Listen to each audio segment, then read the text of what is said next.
Vous écoutez Tech Café, votre rendez-vous sur l'actualité des nouvelles technologies. Nous sommes en juin 2024, il fait enfin un peu soleil, je ne sais pas pour combien de jours, et c'est l'épisode 369. Catastrophe, le secret le mieux gardé au monde après la recette du Coca-Cola a fuité. On en sait désormais beaucoup plus sur l'algorithme de classement de Google, le moteur de recherche. Évidemment, il y a matière à dire, et puis on va parler aussi de désinformation propulsée à l'intelligence artificielle, mais pas que. Je dis ça un peu en me dédouanant, et pourtant j'ai eu des retours d'auditeurs et d'auditrices qui me disent à quel point c'est au contraire intéressant de suivre ce qui se passe en matière d'intelligence artificielle et qu'on me reprocherait presque de m'excuser à chaque fois de présenter des sujets sur l'intelligence artificielle. Donc en tout cas, sois tranquille de ton côté, Guillaume, on peut y aller tête baissée. Oui, parce que je suis Guillaume Vendée, podcasteur technophile enthousiaste, et je retrouve bien évidemment le responsable du conducteur de cet épisode, c'est Guillaume Poggiaspala. Salut Guillaume, et comment vas-tu ? Écoute, ça va, et apparemment on peut pas plaire à tout le monde. Bah, au contraire, tu vois, là où on se dit qu'on peut pas plaire à tout le monde, on nous dit non, allez-y, continuez, c'est bien dosé, vous parlez d'IA, les sélections de Guillaume et évidemment Poggiaspala sont toujours pertinentes. Donc merci beaucoup pour vos petits retours qui sont, soyez-en assurés, toujours aussi précieux. Ça fait toujours très très plaisir d'avoir des petites interactions. Alors l'interaction la plus importante à nos yeux peut-être, hein, et la plus importante aussi peut-être pour vous, c'est de nous rejoindre sur patreon.com/techcafé. Alors je déroule tout de suite le tapis rouge pour une petite foule de nouveaux soutiens qui ont accepté de participer au financement du podcast. Merci beaucoup à vous d'avoir répondu présent. Il y a Le Nutch, Mathieu Ardouin, Guillaume Bessot, Hervé Langlois, Jean-Jacques Gazot, Guilhem Maranès, Nico, Thomas Ambry. C'est des personnes qui ont accepté de nous soutenir ou qui ont renouvelé leur engagement. Ils prennent peut-être bien la place de celles et ceux qui auraient préféré arrêter leur soutien, parce que oui, ce soutien, il est sans engagement et vous pouvez même le plafonner. Alors en tout cas, si vous pensez que l'absence de Tech Café chaque semaine vous manquerait, si jamais vous trouvez que vous informez utilement en écoutant les épisodes tout en passant un bon moment, si vous ne trouvez pas cette même satisfaction ailleurs, que ça vous permet d'occuper utilement des moments où vous êtes disponible pour nous écouter, les transports, le sport, le ménage ou les travaux manuels, lancez-vous dès maintenant avec votre navigateur là pendant que vous écoutez cet épisode, et puis vous allez sur patreon.com/techcafé. Le lien est dans les notes de l'épisode, assez haut placé, et donc vous participerez à la hauteur du prix d'un café par semaine, et vous avez en échange un flux privé et personnel ajouté dans votre app de podcast pour écouter les épisodes sans la pub. Il y a un avis sur Podcast Addict que je voulais sélectionner, qui a été publié. Et tu vas voir, il est intéressant cet avis en plus. C'est Fred qui a déposé cet avis et il dit, pour être honnête, alors quand quelqu'un commence une phrase et un propos par pour être honnête, ce qui suit est jamais très bon, mais il faut aller jusqu'au bout. Donc pour être honnête, il y a pas mal de temps, je n'avais pas accroché. Et puis j'ai fait le tour de plusieurs podcasts et il y a aussi déjà quelques temps maintenant, je suis retombé dessus et là, je suis devenu un écouteur fidèle, dit-il. Alors, je dirais un auditeur, mais on accepte aussi les écouteurs fidèles. Le duo de Guillaume présente vraiment très bien les sujets. Vous faites une bonne partie de ma veille tech avec les approfondissements qui vont bien. Un ton plutôt neutre qui correspond à mes idées. En tout cas, le tout avec un brin d'humour, un bon son. Continuez, merci infiniment Fred. Vous aussi, vous pouvez déposer votre avis sur Apple Podcast, sur Podcast Addict ou même mettre des petites étoiles sur Spotify, ça contribue à la notoriété du podcast. Et puis on a eu quelques interactions aussi, notamment sur Discord, et je sais Guillaume, alors soit tu as un petit robot qui va sélectionner les interactions sur Discord qui sont pertinentes pour toi et te les restitue, c'est possible, peut-être même que déguisé et caché, tu erres dans les différents forums de Discord et tu surveilles un petit peu les remontées qu'il y a. En tout cas, tu as remonté la publication, le message de Striff92 qui revenait sur le sujet que tu avais abordé dans un épisode précédent où tu parlais de ce fameux défi de traverser une rivière avec une barque, avec le loup, la chèvre, le chou, qui était mis au challenge des interfaces d'intelligence artificielle générative, et il rebondissait dessus, Guillaume. Ouais, il a été très amusé par ce sujet la dernière fois. Et en gros, c'est voilà, tu poses des questions faussement compliquées qui induisent d'erreurs, les LLM. Et puis voilà, il a fait le test du passage de la chèvre avec ChatGPT. Il a remarqué un phénomène intéressant. Si vous demandez de faire passer juste la chèvre, alors, et il prend bien soin de dire à GPT-4, donc Strife, qu'il a besoin de faire passer que la chèvre. Et donc, il n'a pas besoin de faire passer le loup et le chou. Alors le chatbot, il est assez malin pour comprendre ce qu'il faut faire et donne la réponse simple, c'est-à-dire tu prends la chef sous le bras et puis c'est tout.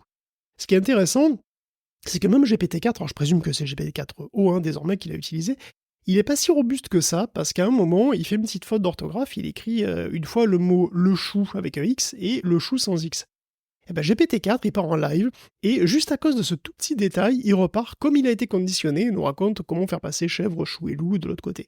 Alors je sais pas si ce travail va redemander plusieurs générations, parce que comme c'est des trucs qui sont pas totalement déterministes, il faudrait en toute rigueur faire un échantillonnage pour voir un petit peu les possibilités. On peut les rendre déterministes, les chatbots, mais la plupart du temps, on injecte un petit peu d'aléatoire dans les réponses. C'est le cas dans GPT-4, en règle générale. Donc si on suppose que c'est un comportement à peu près robuste dans les deux cas, c'est quand même marrant de voir qu'il y a une différence vraiment marquante dans le raisonnement du truc entre chou avec et sans X. Ouais. Et ça correspond sans doute au fait que c'est pas les mêmes tokens, probablement. Donc ils ne sont pas représentés pareil, quoi, dans sa tête à lui, quoi. Et donc apparemment ça le rend un peu confus, et du coup il se rabat sur le rabâchage du cas classique, peut-être qu'il réagit un peu genre ouais, dans le doute ça a l'air d'être ça comme demande, donc je vais rabâcher le truc comme demande en général, quoi, tu vois, ça ressemble à ça.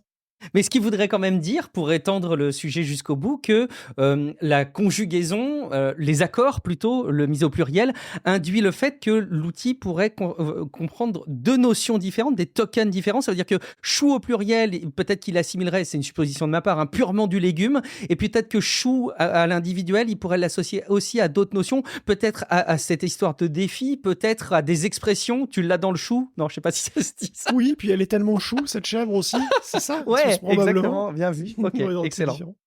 Et puis on a un autre sujet aussi qui a été abordé dans Discord. Alors moi j'ai découvert un nouvel univers, je suis allé me frotter, mais gentiment, d'un petit peu loin à Discord pour voir cet univers, le Giscard Punk, Guillaume. Oui, il y a un autre auditeur qui après avoir écouté le supplément par contre s'est rendu compte qu'il existait un vide dans son existence, je le comprends.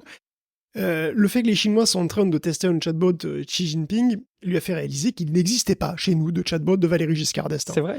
Et au passage, il nous a fait connaître donc manifestement le subreddit Tu Giscard connaissais Punk. pas non plus? Non, je suis jamais. Ah, non, tu me rassures, j'avais pas. l'impression d'être à la rue. Okay. Et c'est un subreddit qui est resté bloqué entre 1974 et 1981, période pendant laquelle le président favori d'Alain Delon, Sheila et ma mamie a guidé une France au fait de sa gloire, on peut le dire. Alors je dis oui, un Giscard pété ou un Tchad Chirac, voilà ce qui devrait en ce moment même être préparé chez QTI ou chez Mistral AI, quoi. Je veux dire, réincarner ces grands esprits pour redresser notre pays, quoi. Donc un petit fine-tuning là-dessus, ça serait pas mal. Giscard Punk, c'est assez marrant, ouais. Je suis terrifié de voir que je me souviens de beaucoup trop de trucs. La 205 Rallye ou le four à raclette Tefal, ça me dit clairement quelque chose, moi. Et la navette Hermès, même. Souvenez-vous, cette navette spatiale concurrente à celle de la NASA, que j'avais totalement zappé, et qui a été ça a été un projet abandonné en 92, en fait. Ça a jamais vu le jour. Mais bon, franchement, une uchronie Giscard Punk en série Netflix, c'est pas un concept, ça? Ah bah il faut signer immédiatement. En tout cas, nous, on renouvelle un peu d'abonnement pour voir la prochaine saison, c'est clair.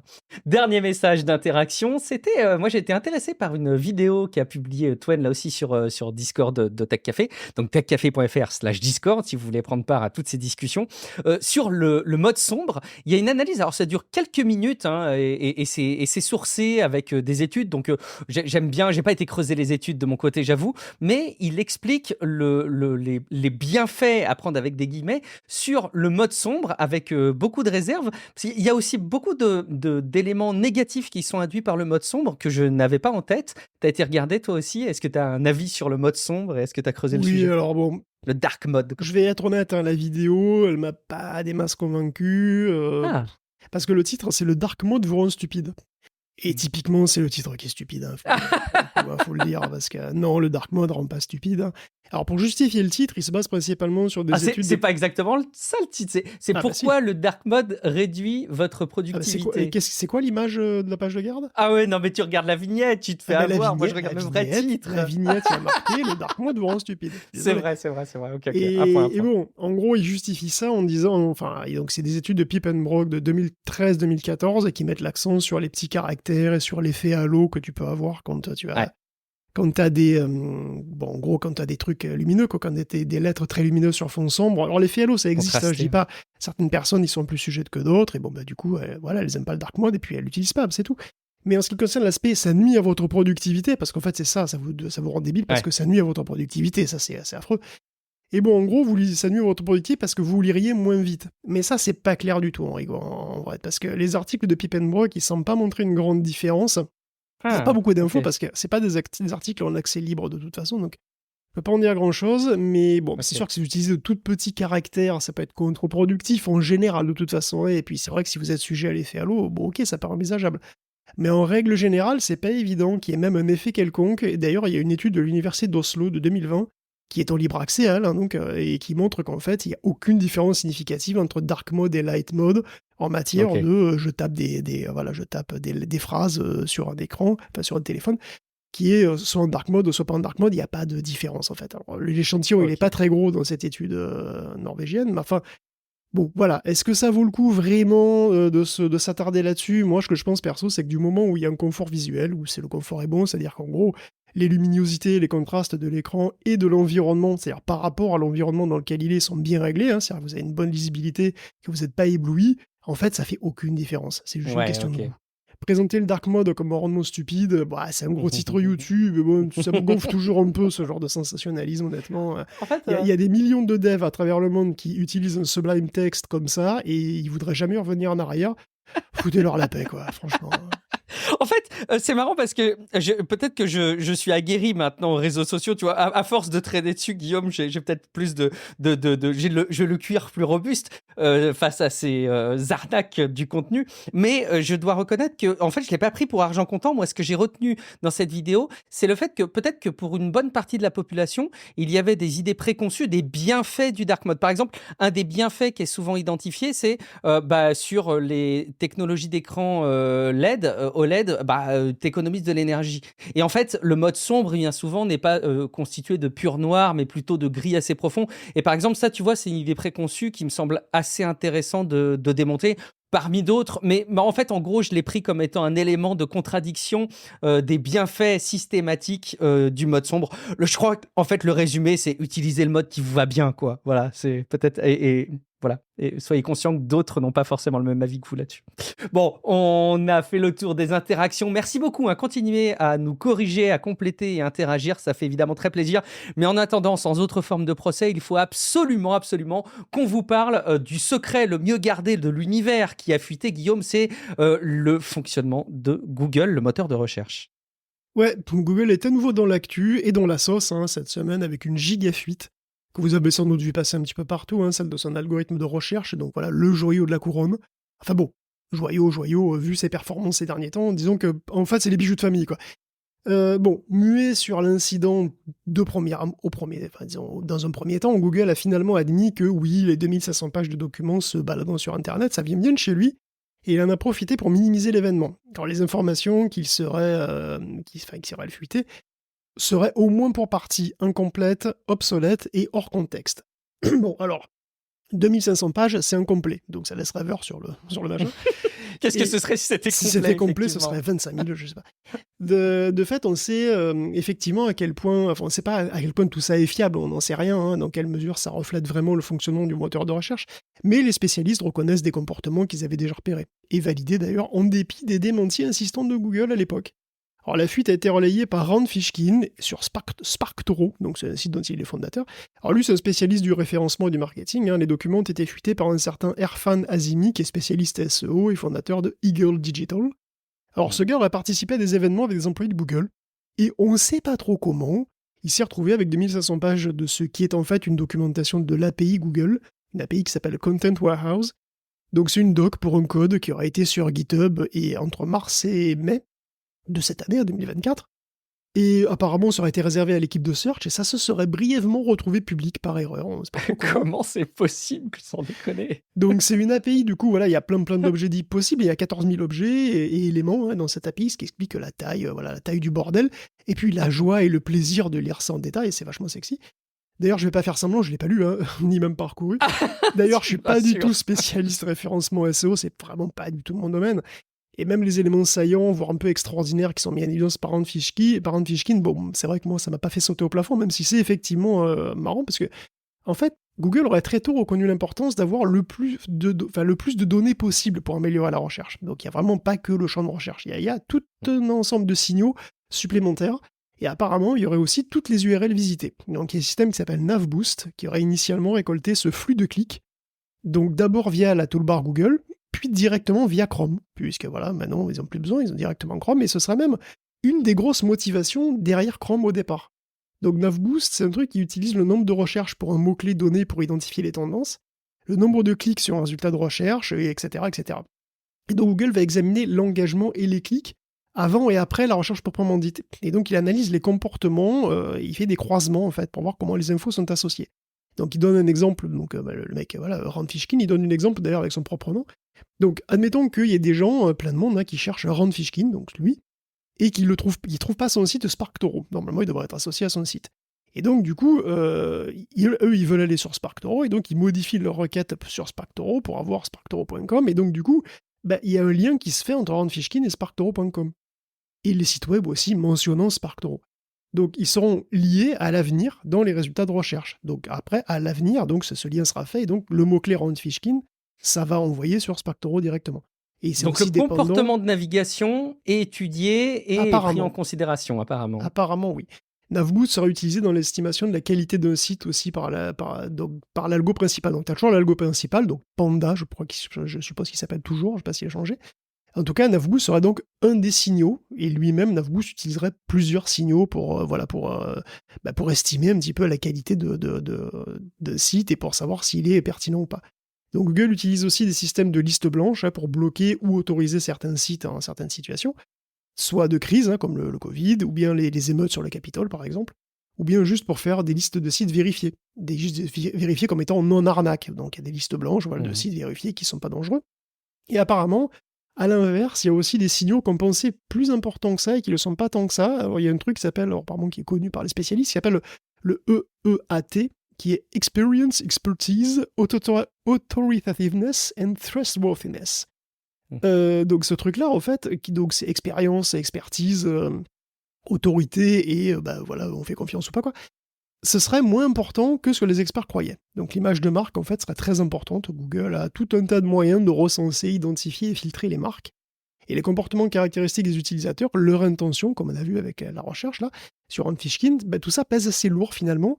Alors même, attention, le PageRank et les titres eux-mêmes, tout ça, ça reste des trucs très très importants. Mais il y a aussi d'autres signaux qui sont qui sont aussi plus importants que ce qu'on croyait. Bon, après, il y a une myriade d'autres choses. Bon, apparemment, il y aura l'âge, le nom de domaine aussi qui rentre en ligne de compte, etc.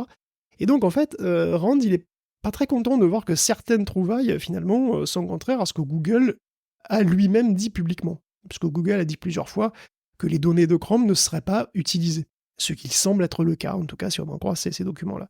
Donc, étant assez peu familier du monde du SEO, là, je ne saurais pas dire avec certitude si cette fuite nous expose encore plus de manipulation du moteur de recherche, encore plus de spam. Sans doute que oui, évidemment. Bon, je ne sais pas si on verra une différence notable vu l'état dans lequel on est, on verra bien. Je me demande comment un truc comme ça peut fuiter. Enfin, vraiment, c'est un truc qui m'étonne. Je n'ose pas imaginer que tu puisses simplement envoyer un zip, tu vois, je n'arrive pas à comprendre.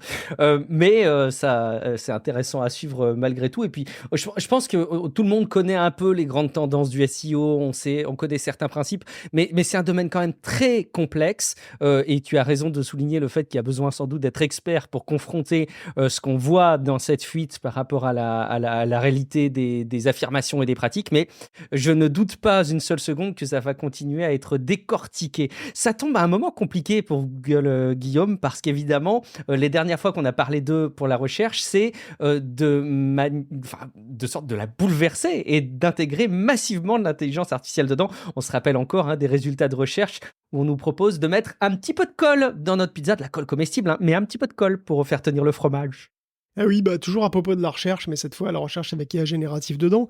On a une tentative de damage control par Liz Reed elle-même, donc qui est chef de Google Search, et qui essaye de faire le point dans un post de blog, qui se veut rassurant, bien entendu, parce qu'il y a eu une grosse shitstorm la semaine dernière, on l'a bien relayé. Les ingénieurs Google ont dû passer un week-end intéressant à corriger une grosse partie des problèmes en améliorant les réponses, donc AI Overview, pour que les recherches qui lui paraissent satiriques ou absurdes soient plus prises en compte de la même manière. En règle générale, les résultats de l'IA sont aussi fiables que ceux des suggestions qui sont données par ailleurs depuis un bon moment dans les résultats. c'est ce que Lise dit, elle dit aussi qu'on n'a pas été très gentil avec Google. Il y a eu beaucoup de faux, c'est-à-dire de fausses captures d'écran. Hein. On a dit qu'il était passé sur les réseaux sociaux beaucoup de captures d'écran avec des recherches et des résultats qui étaient soit rigolos, soit carrément dangereux. Bon, elle dit que les gens sont méchants et que voilà, ils ont mis des faux. Bon, c'est sans doute vrai pour une partie, mais on sait aussi qu'il y en a une partie qui était malheureusement avérée. Et puis bon, ils disent de toute façon les gens sont méchants parce qu'ils posent des questions débiles pour planter Google exprès. Voilà, c'est pas très Charlie ça. Bon, après, elle se lance dans une explication de comment fonctionnent ces résumés générés, et donc elle explique que quand il y a des vides de données, en gros, il n'y a pas de données sur la réponse à une question, parce que c'est une question débile, hein, souvent, et donc l'IA cherche quand même à répondre, mais bon, c'est quand même pas super rassurant, parce que si c'est une bonne question, mais qu'elle n'a pas de données non plus, elle pourrait répondre bizarrement. Et après, elle explique aussi, en substance, que Google fait de la RAG, hein, c'est-à-dire de la Retrieval Augmented Generation, c'est-à-dire que, comme tous ses concurrents, hein, Bing en tête évidemment, en réalité, l'IA ne cherche pas à répondre avec ce qu'elle sait elle-même, c'est-à-dire ce qu'elle a encodé dans ses propres pots, quoi. Elle hallucine pas, et finalement, elle va pas halluciner. Ce qu'elle va faire, c'est que elle va chercher des résultats web, elle va extraire le texte qui sont fournis donc au LLM pour générer une réponse en langage naturel. Et donc, on n'est pas dans le cas d'un chatbot qui utiliserait exclusivement ou principalement, ça dépend des bots, le savoir qui est donc stocké en lui-même. Hein. On est sur un modèle de langage entraîné spécifiquement à reformuler les données qui sont fournies par les résultats de Google, l'algo standard, les résultats que Google juge pertinents. Et là, c'est facile de réaliser que les résultats IA, du coup, ne pourront matériellement pas être meilleurs que l'algo de recherche Google lui-même qui est sous-jacent, dont on note par ailleurs les carences depuis des mois. Il est clair qu'ils ont travaillé sans doute fort à améliorer le système, à virer les résultats les pires, à la main le cas échéant, et qu'il y a eu de fausses captures d'écran. Cela dit, la recherche générative rajoute finalement une couche de complexité et d'imprédictibilité aussi, hein, sur un algorithme dont on se plaint de la qualité depuis un petit moment malheureusement. C'est pas super clair que ça améliore l'ensemble, donc ça va être difficile finalement d'être à la hauteur des standards de qualité qu'on attend et que Google se donne lui-même finalement. D'autant plus qu'en donnant directement des réponses, Google a une autorité implicite. Il répond, hein, parce que avant c'était les sites qui disaient des conneries. Tu faisais une recherche Google, tu avais des sites qui te racontaient n'importe quoi, c'est les sites qui disaient des conneries, ça se voyait. Aujourd'hui, si les sites continuent à dire des conneries, mais que c'est Google qui les dit en allant chercher leurs informations, c'est pour la pomme de Google, du coup. Et en plus, maintenant que les experts savent a priori comment fonctionne l'algo de recherche, ça va être compliqué pour Google. C'est des temps qui changent, hein, indéniablement. Google, ça va changer. C'est un truc tellement central dans notre vie, la recherche, qu'il faut continuer à surveiller ça de près. Et puis, un autre sujet qui touche à Google, mais plus directement le navigateur Chrome, même si évidemment il y a des implications fortes, vous allez le voir, dans la manière dont fonctionnent les sites internet d'un point de vue économique. Et on en avait déjà parlé, il y a de ça pas mal d'épisodes, Guillaume. Alors, c'est le genre de référence qui donne un peu un côté, on commence à voir de la bouteille, voire être un peu vieux. Et puis, il y a un côté inexorable de l'avancée de ces entreprises. Donc, je remets un tout petit peu de contexte.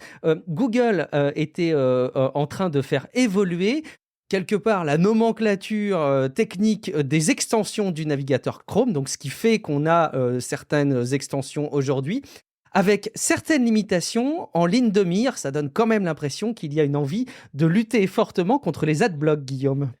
Oui, bon, t'as raison, hein, on en a parlé 45 fois du manifeste V3, et c'est tout simplement parce qu'on en parle depuis 2019, et parce que c'est là que ça a été annoncé, en fait, à s'en rire. Il y a eu plein de reports, de rétropédalage, de modifications, mais cette fois-ci, c'est a priori la bonne. Donc on passe à la V3 exclusivement dans Chrome. Alors si vous utilisez Firefox, le V3 sera supporté, mais le V2 aussi. Donc ça change que dalle en fait. Encore pour l'instant. Non. Firefox, il va supporter toujours les deux. Pardon, excuse-moi, Firefox. Excuse-moi, autant pour moi. Firefox, effectivement. Oui, alors pour Chrome, par contre, effectivement, du coup, je parlais les de deux, Chrome, c'est fini. Ouais. Officiellement, c'est pour notre bien, tout ça a amélioré la sécurité, la confidentialité, les performances et la fiabilité de l'écosystème des extensions, je cite. Sauf qu'en réalité, c'est surtout une manière de permettre beaucoup moins de souplesse pour les extensions qui monitorent ou filtrent le contenu des pages, comme les anti-pubs, par exemple au hasard. Pour être juste, parce que, voilà, depuis 2019, beaucoup de ping-pong, et effectivement, il faut quand même être juste, il y a eu des compromis. Google a relevé le nombre de règles que pouvaient utiliser les filtres de contenu, ce qui fait que les adblockers sont désormais à nouveau possibles en principe. Il y a un gros souci qui réside toujours dans la mise à jour des bases de données de filtres, parce que les adblockers bloquent des sites ou des domaines qui peuvent changer vite, et qui jusqu'à présent le faisaient de manière dynamique, donc ils s'updatent de manière dynamique assez souvent. l'extension se met à jour d'elle-même, en quelque part. Elle met à jour sa propre base de données elle-même. En V3, c'est plus possible. L'extension elle-même entière doit être mise à jour, donc il faut repasser encore par le store, quoi, ce qui rend tout beaucoup plus lourd et plus compliqué. Là encore, si on en croit Andrei Meshkov d'AdGuard, il y a eu des concessions quand même, avec une possibilité de mise à jour dynamique, mais moins importante que le statique. C'est-à-dire que, en gros, il y a des petites listes qui peuvent être téléchargées à la volée comme ça, mais la grosse liste de base, elle vient avec l'extension et elle doit être, si elle doit changer significativement, elle doit être mise à jour avec l'extension. Donc il y a eu des améliorations, il reste des soucis, c'est clairement plus compliqué, il reste encore des manques fonctionnels, on ne peut plus accéder aux requêtes qui viennent de la page web, le dev de Privacy Badger, par exemple, déplore qu'il soit plus possible de virer totalement le tracking. Donc pour beaucoup, voire la plupart des extensions, vous verrez pas trop la différence en réalité, voire pas du tout, hein. Et il y aura toujours des bloqueurs de pub sur Chrome, mais c'est pas exactement les mêmes versions et elles sont pas forcément exactement aussi efficaces. Donc c'est pas complètement satisfaisant. Bon, est-ce que sera-t-il temps de disputer à Chrome sa position dominante et ses 60% de part de marché sur ordinateur de bureau? Parce que mine de rien, si les gens commencent à avoir des embêtements avec les pubs, ils ont trop de pubs, ils pourraient éventuellement regarder ailleurs et ce serait peut-être l'occasion, on va dire. Ça doit être énorme sur PC d'ailleurs, parce que je pense que là où ils ont probablement du mal, c'est là où sur macOS notamment, Safari est bien installé par défaut. Alors évidemment, on peut installer Chrome, mais je pense qu'il y a une bonne part des utilisateurs de macOS qui utilisent aussi Safari. Donc j'imagine sur PC, ça doit être assez fou. Et puis bon, Edge n'est pas Chrome, mais Edge et Chromium. Donc une raison de plus, vous le savez, hein, Guillaume Podjaspala vous en fait régulièrement l'appel du pied, d'installer Firefox et d'utiliser Firefox, utiliser le renard de feu, c'est bien. On continue, Guillaume, à parler, mais cette fois-ci d'un Fox propulsé à la nouvelle génération. On parle plus vraiment de Google, mais de chercheurs de Google qui se sont intéressés à comment l'Infox était créé depuis 1995. Alors oui, 1995. Alors pas moins de 135 838 fact-checking ont été réalisés par des spécialistes depuis cette époque, par des spécialistes comme des gens de Snopes, de PolitiFacts. Alors évidemment, c'est une étude américaine, hein, donc c'est des fact-checkers de là-bas. Et la plupart des occurrences, ça date de 95 techniquement, mais la plupart des occurrences datent de 2016 ou moins, parce qu'il y a eu aussi l'apparition d'un truc qui s'appelle la Claim Review, qui permet de signaler les fausses informations, les faux articles, les fausses nouvelles, etc. sur les grandes plateformes. Donc Facebook, mais aussi d'autres grandes plateformes, quoi. Donc l'article, il est très lisible, il est abondamment illustré, c'est assez intéressant parce qu'il regroupe plein d'exemples de comment les médias sont manipulés. Ça remonte assez loin. On a même une photo de Staline avec des potes à lui, qui date de 1937, hein, donc, d'où on avait viré un des protagonistes, après qu'il ait perdu la faveur de Joseph. C'était plus son meilleur ami, donc il l'a viré. La photo a été repeinte et puis reprise, donc il y a vraiment, c'était vraiment une photo manipulée de 1937. Puis il y a aussi plusieurs graphiques intéressants. Par exemple, on voit clairement un essor de l'infox basé sur la vidéo à partir de 2022, et ça se fait au détriment de celle basée sur les images fixes. Et plus loin, il y a un autre qui est assez marquant pour nous, hein, en ce moment, on y voit l'apparition des infox basés sur des images génératives, des images générées par des IA. Évidemment, il n'y en a pas avant 2023, mais leur nombre explose jusqu'à rattraper, voire surpasser un petit moment, tous les autres types de manipulation d'images. Le photoshopping, le changement de légende, etc. La disponibilité des outils de génération d'images, du coup, on voit que ça n'a pas amené à une explosion du nombre total d'images de désinformation, mais plutôt un remplacement des autres formes de manipulation. Alors, pour le moment, hein, en tout cas. Donc, si les résultats de l'article sont marquants, il faut bien se rendre compte qu'ils sont sans doute très en dessous de la réalité. Parce qu'on parle là uniquement des images qui ont été fact-checkées par une dizaine d'agences, hein, qui sont listées dans l'article, lesquelles ne peuvent pas se permettre déjà elles-mêmes de tout voir et de tout signaler, seulement ce qui a déjà acquis un minimum de viralité.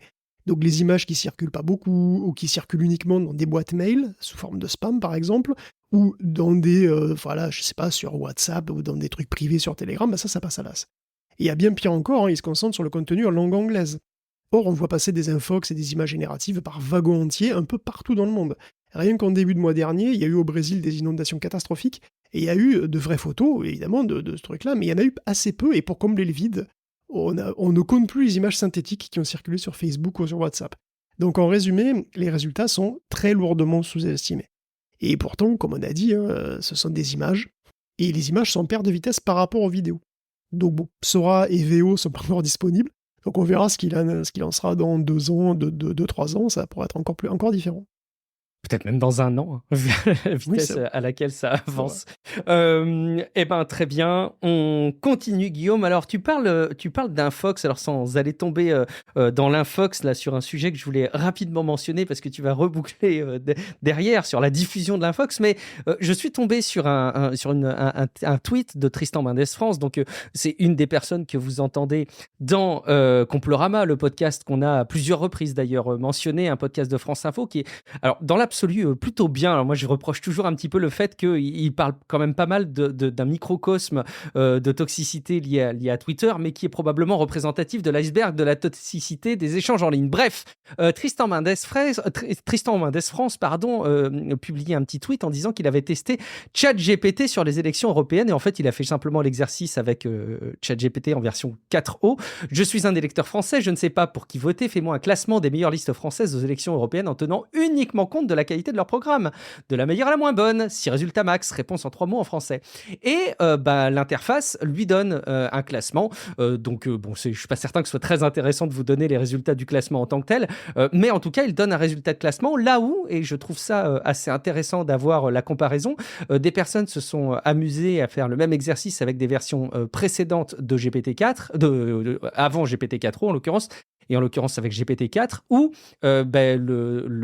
l'outil, évidemment derrière le fait qu'il ne pouvait pas naviguer sur le web probablement d'un point de vue technique, mais restait hyper évasif et renvoyait sur plutôt des recommandations de méthodologie pour comparer les programmes, ce qui va à mon sens beaucoup moins loin. Alors, est-ce qu'il y a un vrai problème ? Bon, en l'occurrence, je ne suis pas certain que ce soit véritablement un problème. On ne peut pas vraiment reprocher à ChatGPT aujourd'hui d'apporter ce type de réponse.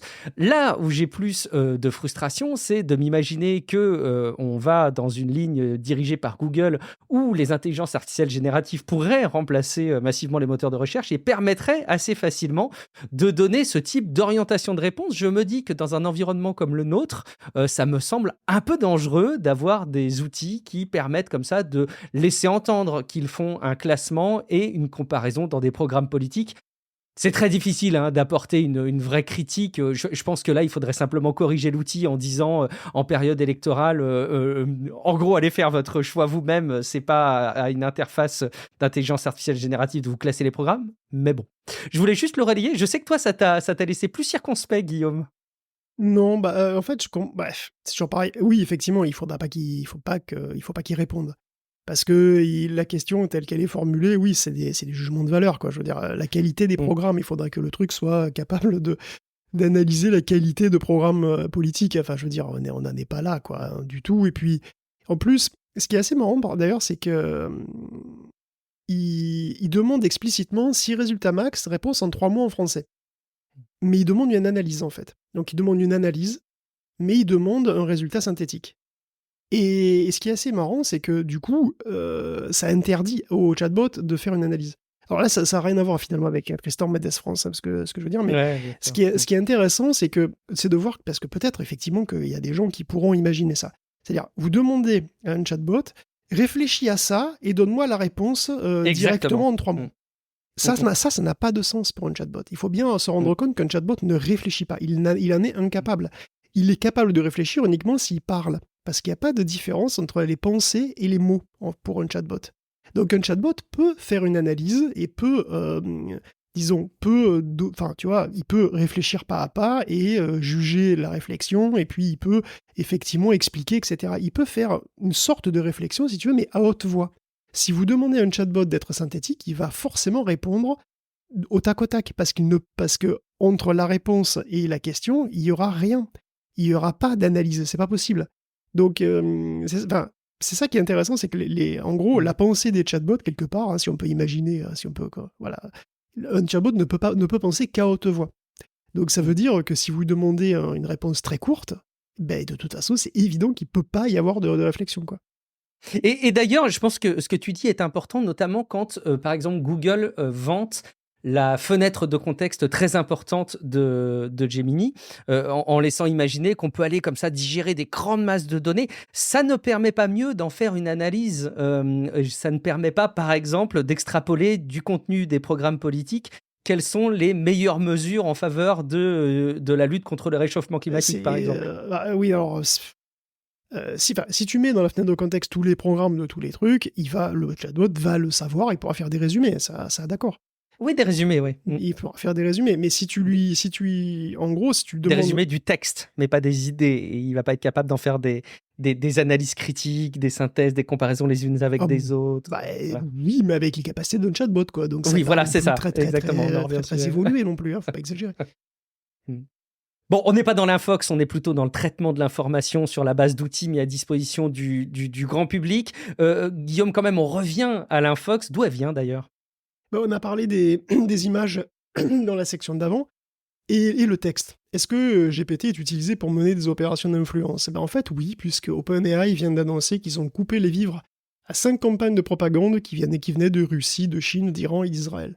Donc c'est des campagnes qui sont des classiques, hein, c'est-à-dire c'est des bataillons de faux comptes qui se font passer pour des vrais gens, de tous bords, de tous milieux, et qui, de manière concertée, postent pour influencer l'opinion dans des pays sur des sujets sensibles, surtout en période électorale. Donc les Russes, par exemple, ont utilisé ChatGPT pour les aider à générer des commentaires dans plein de langues, à convertir des articles de news en posts Facebook, à générer des gros titres bien tape à l'œil. Donc il y avait une opération qui s'appelait les Doppelganger, qui visait surtout à saper le soutien à l'Ukraine.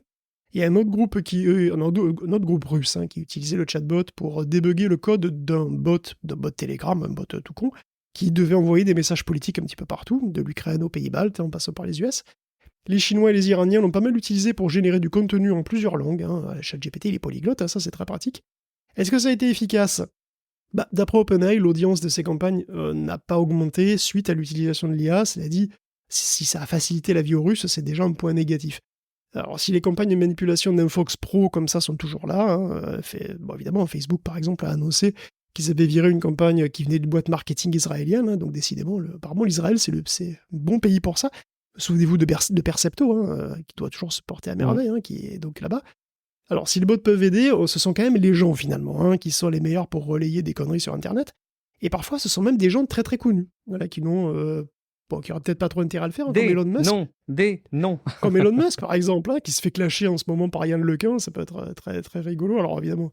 En général, c'est pas une bonne idée d'essayer de clasher un prix Turing sur le fait qu'il n'a pas fait de recherche, voilà, c'est essayer de le piéger sur la science, c'est présomptueux. Mais bon, présomptueux, c'est le deuxième prénom de Musk, apparemment. Et donc, on a eu droit à un fil assez distrayant entre les deux personnalités, mais bon, voilà. Risible par certains aspects de la part d'Elon Musk, quand même, mais bon, enfin... Oui, voilà, vous irez voir, on va pas... Cela dit, c'est donc eux, c'est des grosses personnalités, effectivement, c'est des gros hubs. En général, effectivement, l'information se diffuse plutôt par hubs très très connectés, mais bon, qui sont-ils finalement? Au-delà des grosses personnalités, qui diffuse l'info sur Twitter? Alors, si vous me part Elon Musk, donc. Alors, qui diffuse l'info? Si vous me répondez ta grand-mère, vous n'aurez pas tout à fait tort. Donc, il y a une étude sur 650 000 comptes Twitter qui révèle des trucs assez marrants. Ces comptes ont la particularité d'être associés à de vraies identités et associés à des enregistrements sur liste électorale. Donc, on connaît leurs données démographiques. Alors, les chercheurs ont utilisé des classificateurs automatiques pour repérer les posts qui vont contenir des liens vers des sites d'infos.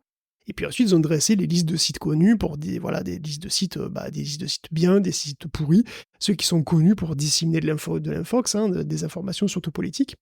Et après, ils ont recensé quels posts diffusaient donc de l'infox et qui y avait derrière. Donc, ils ont calculé que seulement dans les 2000 comptes étaient responsables de 80% des tweets relayant de la désinformation. Un jour normal, un jeudi, disons, 7% des news partagées sur Twitter sont des infox en moyenne. Et puis il y a des super spreaders. Voilà, des super spreaders qui sont responsables de la plupart de ces tweets, parce que d'une part, ils relayent beaucoup plus que la moyenne, et en plus, ils sont beaucoup plus perméables à l'infox que la moyenne. Donc, gros volume et grosse qualité merdique, c'est quand même le combo optimal. Et c'est qui, du coup, ces gens merveilleux? Eh ben, ces individus sont à 60% des femmes. Et en fait, ils sont en moyenne âgés de 58 ans. Donc, ils ont 20 ans de plus que la moyenne sur Twitter. La grande majorité, la grande majorité, la grande majorité de l'infox en général qui est relayée tourne autour de sites d'obédience républicaine. 64% des super spreaders sont enregistrés comme républicains, officiellement, puisqu'on a les données, effectivement, pour le coup. Et il y a quand même 20% qui sont démocrates. Donc, ils sont relativement concentrés en Arizona, en Floride et au Texas, sans trop de surprise. Et autant qu'on puisse en juger, il y a peu de bots parmi ces super spreaders. On n'a pas vraiment trouvé de comportements qui sont caractéristiques de bots. Donc ça n'a pas l'air du coup d'être des campagnes d'ingérence étrangère non plus, puisqu'on connaît les gens, voilà, on sait qui c'est. Donc effectivement, c'est vraiment de la faute à ta grand-mère.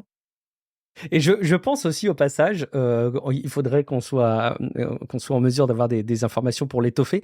Je suis assez convaincu que les grands-mères qui ont accès à des groupes WhatsApp familiaux et locaux, etc., et grands-pères, hein, je les mets aussi dans le package, ça aussi, ça doit être un sacré vecteur de désinformation dans la société. Je serais très intéressé pour qu'il y ait un jour des études là-dessus. Bon, Guillaume, on le sait, le nerf de la guerre de toute façon derrière tout ça, c'est l'argent, hein, on peut dire ce qu'on veut. C'est le fric qui fait tourner le monde. Alors du coup, c'est quoi l'économie derrière l'infox, Guillaume? De la désinformation en ligne, il y en a beaucoup, et elle est souvent pondue, outre par les complotistes, par des sites pros, finalement, des sites professionnels qui en vivent. Alors qu'elle vienne de Russie ou qu'elle soit bien française ou américaine, l'infox est rentable, mais du coup, qui la paye? C'est simple, hein, nous tous. Donc il y a Steven Brill, qui est un journaliste qui a fait des NewsGuard, NewsGuard, c'est une boîte qui vise à protéger les images des marques sur Internet, à éviter que leurs pubs ne tombent malencontreusement sur un site de recrutement de Daesh, ou des fanboys du Ku Klux Klan, ou simplement de RT. Hein. Et puis bon, c'est pas si simple. Alors dans un long article sur Wired, il revient sur le mécanisme de la pub en ligne, par ailleurs qui est assez connu, et il explique comment la désinformation, et même la désinformation russe, se retrouve financée par de grands groupes occidentaux, et ce à hauteur de plusieurs milliards de dollars par an. Alors la pub sur Internet, certains d'entre vous le savent bien entendu, c'est pas du tout comme la pub à papa. On n'achète pratiquement plus d'espace pub sur un média particulier. Plus personne n'achète par exemple directement de la pub affichée sur la première page du Monde ou sur tel article de The Verge ou que sais-je. Ça se fait quasiment plus. On n'achète pas de l'espace pub, on achète des gens. Parce que le produit, c'est pas la pub, c'est pas l'endroit où on va mettre la pub. Le produit au sens propre, là, c'est vous. Ce qu'on achète, concrètement, c'est 500 millions d'impressions sur 6 mois, par exemple, d'une pub pour Hertz, disons, et par exemple, qu'on va montrer à des gens CSP+, entre 25 et 65 ans, qui ont déjà manifesté un intérêt pour une voiture électrique, qui sont mariés avec un enfant. Et le produit, c'est cette cible-là, c'est ces gens-là. C'est cette catégorie de personnes qu'on va cibler, et qu'on pourrait cibler de manière d'ailleurs beaucoup plus précise, et c'est ça qu'on achète. Des impressions devant leur père Dieu à eux.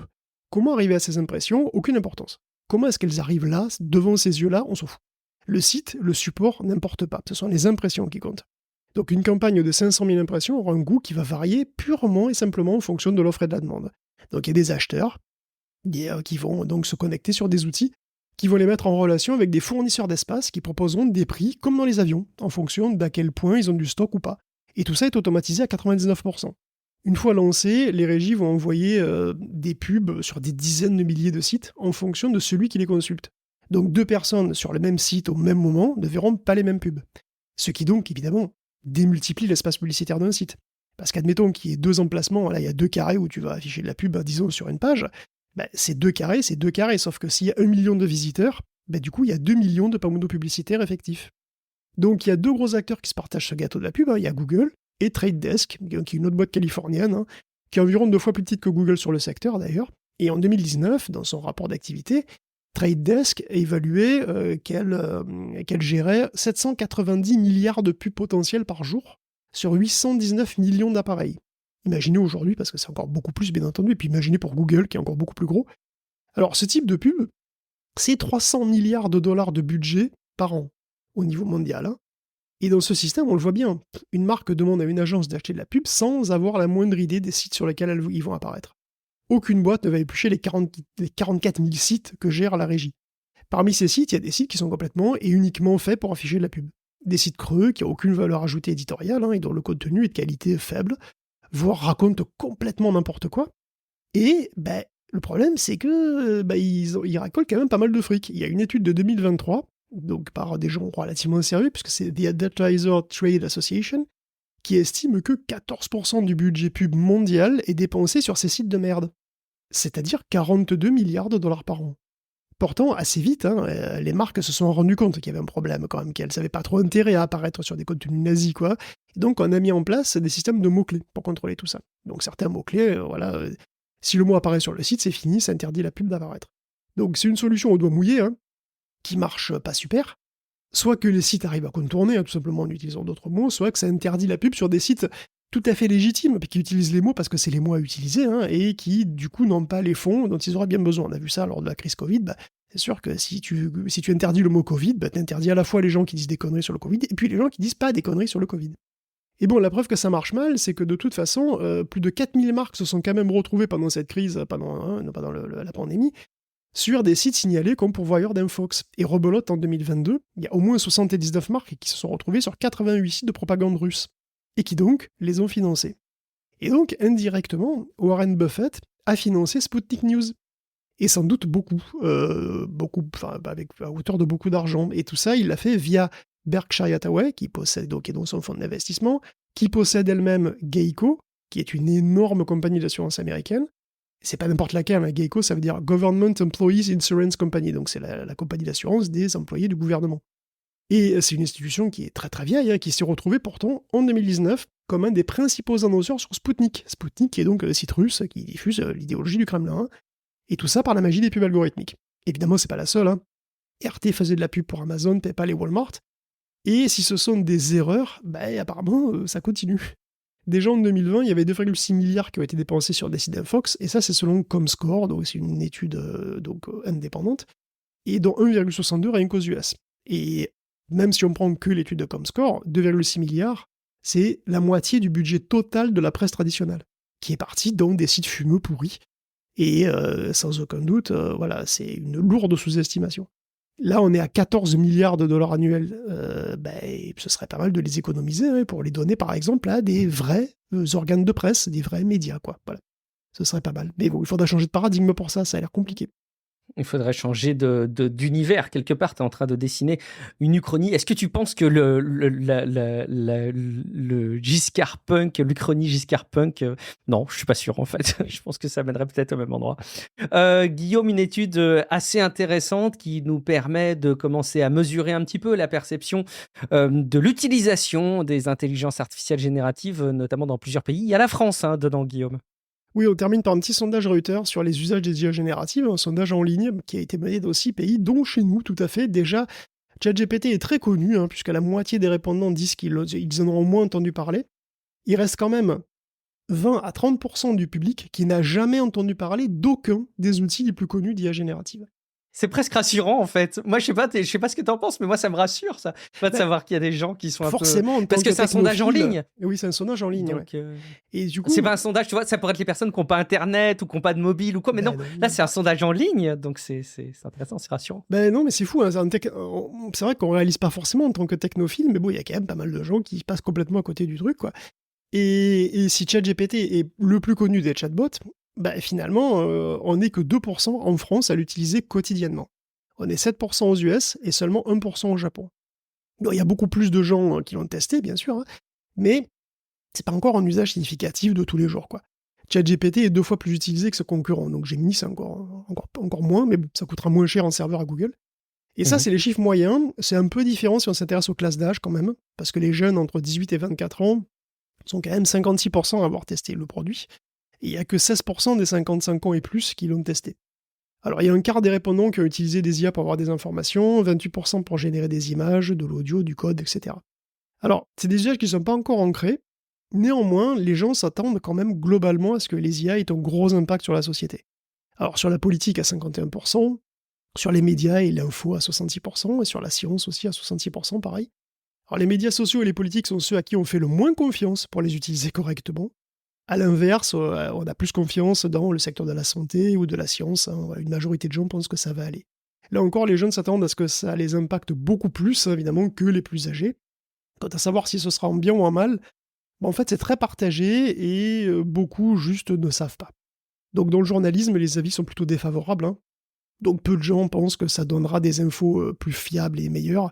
Donc les gens préfèrent, en règle générale, nettement avoir des journalistes en viande. Donc voilà, c'est encourageant, n'est-ce pas ? On est content. Vive les journalistes en viande encore quelques temps, effectivement. Merci beaucoup, Guillaume. On va continuer à changer un petit peu de rubrique. On va continuer quand même à parler de journalisme, justement, et de rapport à l'intelligence artificielle. Oui, on parle d'IA et de journalisme. On a eu une semaine, cette semaine-là, on a eu le dernier wagon, en quelque sorte, du train d'accord qui a été passé entre OpenAI et des grosses boîtes de presse, l'accord avec Vox Media et The Atlantic. Et les réactions des journalistes ont été très très très fraîches, voire carrément hostiles, même de ceux qui ne sont pas concernés au premier chef en fait. Mais j'ai même vu passer la news en premier sur Engadget, qui est un blog qui appartient à AOL, donc voilà, qui n'est pas concerné a priori, qui a clairement présenté ça comme un pacte avec le diable. Donc Vox Media, ça concerne indirectement ce podcast d'ailleurs, puisque je suis assez régulièrement le site The Verge, qui appartient à Vox Media, tout comme Polygon ou Recode d'ailleurs. Et bien Atlantic, lui, c'est un journal qui est une institution aux États-Unis, qui date de 1857. Donc l'accord permettra à OpenAI d'utiliser tout le matos texte de ces journaux sans être inquiété déjà, et il offre aussi la possibilité à leurs journalistes d'utiliser les outils d'OpenAI, en plus d'une compensation financière dont le montant n'a pas été communiqué. Alors ça fait beaucoup de journaux chez OpenAI maintenant, ils ont de la lecture, parce qu'il y a News Corp, c'est Wall Street Journal, People, le Financial Times, il y a Société de Presse, il y a Springer, maintenant il y a Vox, et puis bon, c'est sans compter Reddit et Stack Overflow. Donc ça fait vraiment beaucoup de contenu. Les journalistes qui bossent chez Vox sont pas très contents, chez The Atlantic non plus, leurs syndicats se disent très troublés et très inquiets pour l'avenir, ils ont publié d'ailleurs des lettres ouvertes où ils sont, où clairement ils sont clairement très inquiets. Ils ont par ailleurs pas du tout été informés des négociations, il n'y a eu aucune concertation, voilà, on leur a présenté ça, c'est fait accompli. Un article sur le sujet, d'ailleurs intitulé Pacte avec le diable avec OpenAI, qui a été paru sur The Atlantic, donc le journal lui-même, ça donne une idée de l'ambiance quand même qu'il y a en ce moment au journal. Chez Vox, c'est un petit peu la même chose d'ailleurs. Ça doit être sympa. Oui, on explicite tous les soucis de toute façon. Dans ces trucs, dans ces articles, on trouve tous les soucis dont on parle ici régulièrement.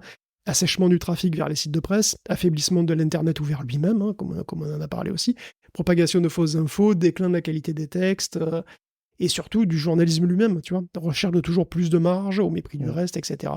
Donc il y a de la résistance, par exemple le New York Times il est plutôt contre OpenAI, il est en procès avec. Mais quand même, force est de constater que Sam Altman, le VRP en chef d'OpenAI, il fait du bon boulot parce qu'il y a quand même vraiment beaucoup de trucs qui sont tombés, qui ont fait un deal avec lui, quoi.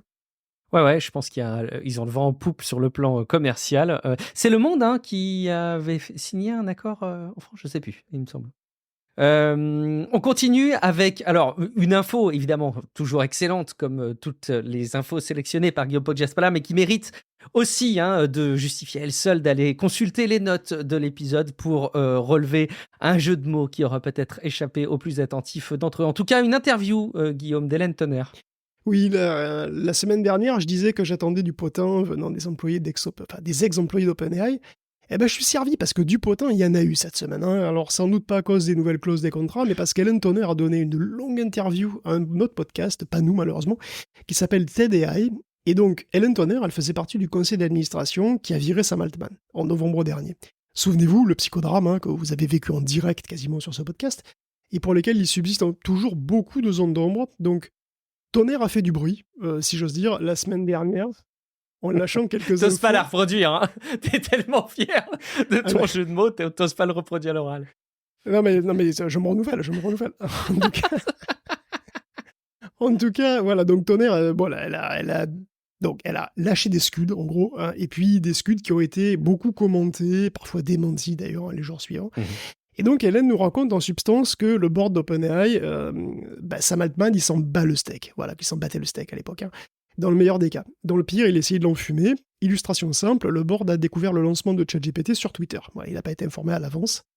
Alors par la suite, j'ai vu pas mal de gens dire que elle raconte n'importe quoi, ça n'a pas de sens, puisque techniquement, l'API de GPT 3.5, c'était déjà en service depuis des mois, et puis il y avait même des applis qui fonctionnaient avec.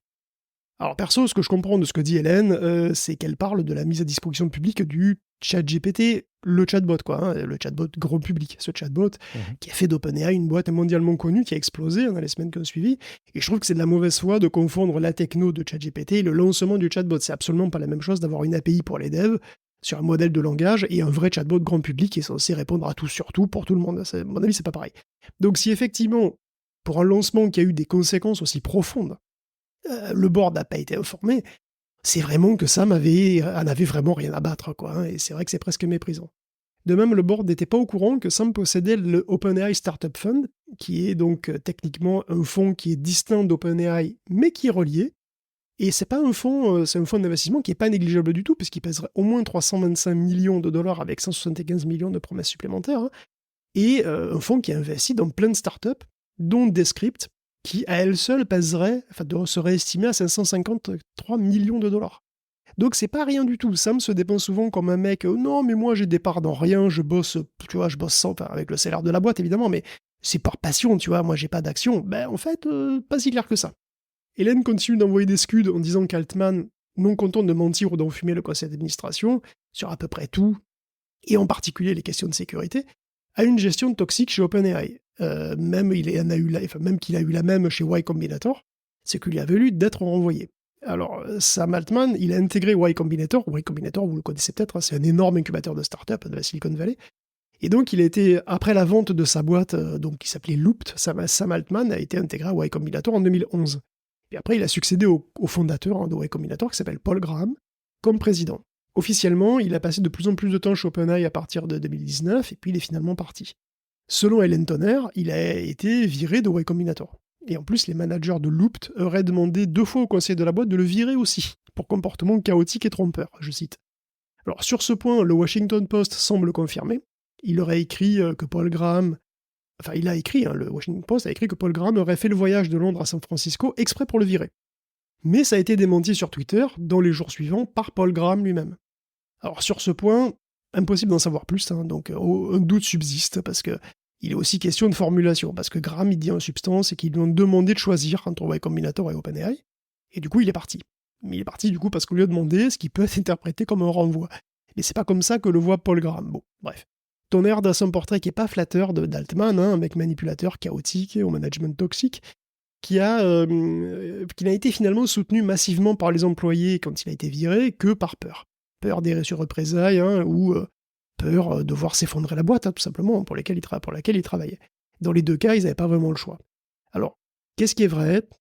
Qu'est-ce qui est faux? Qu'est-ce qui est déformé? Bon, voilà, on verra si on a plus d'infos dans les mois qui viennent. Mais ce qui est sûr, c'est que chez OpenAI, on a une idée bien à soi sur la place de la sécurité dans l'IA, et que ça semble pas être une priorité, et là, ça se confirme, on va dire.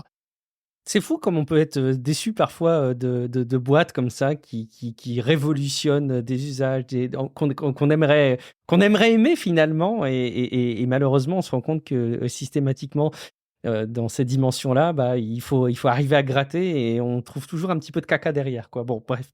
Il faut peut-être pas en faire une généralité, ça veut peut-être pas dire que c'est toujours la même chose. Bah, Guillaume, oui? Non, mais oui, Non. oui, pour te dire, effectivement, c'est toujours compliqué, c'est toujours beaucoup plus compliqué, ça c'est sûr, hein, c'est toujours beaucoup plus compliqué que ce qu'on imagine.